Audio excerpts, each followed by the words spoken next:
সংরক্ষিত নারী আসনের জন্য নির্বাচন কমিশনে মনোনয়নপত্র জমা দিয়েছেন বিএনপি ও ১১ দলীয় জোটের প্রার্থীরা। আজ মনোনয়নপত্র জমা দেওয়ার শেষ দিন। সকালে বিএনপির পক্ষ থেকে ফর্ম জমা দেওয়ার পর প্রার্থী সেলিনা সুলতানা নিশিতা বলেন, রাজপথের আন্দোলনে সক্রিয় থাকার কারণে তাকে নির্যাতনের শিকার হতে হয়েছে। তারপরও গণতন্ত্র পুনরুদ্ধারে আন্দোলন চালিয়ে গেছেন।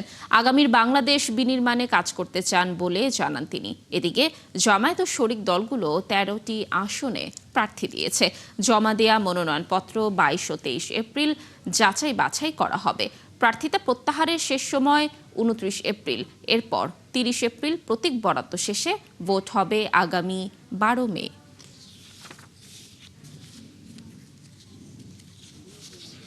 এই ত্রয়োদশ সংসদে আমরা সবাই আসতে পেরে আজকে ধন্য এই কারণ এটা অত্যন্ত গুরুত্বপূর্ণ একটা সংসদ, যেখানে আমরা ১৭ বছর পরে যে সংসদ গণতন্ত্র উত্তরণে এবং বাংলাদেশকে সমৃদ্ধশালী করার লক্ষ্যে কাজ করবে এবং আমরা কাজ করব।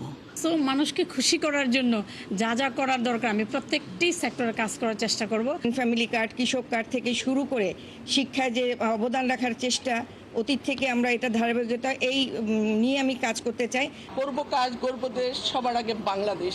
এই বাংলাদেশকে একটা উন্নয়ন শিখরে নেওয়ার ওনার পরিকল্পনার সাথে আমরা সকলে হাতে হাত মিলিয়ে, কাঁধে কাঁধ মিলিয়ে দেশ এবং জাতির জন্য কাজ করি। ৭৭-এর সাথে ১৩ জন যুক্ত হয়ে ৯০ জন বিরোধী দলীয় সদস্য একসাথে ভূমিকা পালন করবে, এ প্রত্যাশা আমরা রাখছি। আমরা নারীদের সামাজিক সুরক্ষা, নিরাপত্তা, স্বাস্থ্য, শিশু স্বাস্থ্য, তারপর এই যে আইন প্রণয়নের ক্ষেত্রে যে ভূমিকা রাখা দরকার, এগুলো আমরা ইনশাল্লাহ একসাথে জনকল্যাণ স্বার্থে আমরা করতে পারবো ইনশাল্লাহ।